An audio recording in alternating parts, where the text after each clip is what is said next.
There is this trend on Twitter. Last night na ganshi, and I shared it on my status. A woman in her 20s ta mutu gurin haihuwa. So as Islam demands, sorry baby, as Islam demands, idan mutum ya mutu mamaci ya mutu kin ana tambaya wanda ke bin mamaci bashi ko kuma wanda mamaci ke bi bashi. Saboda a samu a biya bashin ta. So one of the people that happens to suke bin ta bashi mijinta ne.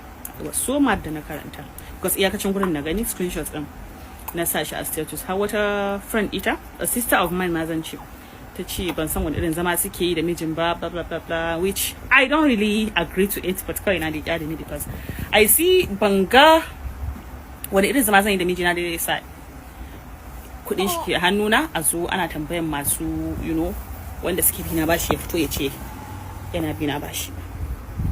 And ta ce as Islam demands dole sai yayi magana, in ya so ma zai yafi ne ya yafi. Sai ga shi yau da safe na ga karken screenshot and reply wai ashe an biya shi mijinta wanda ya sanadiyan cikinta har ta zo haihuwa ta rasu,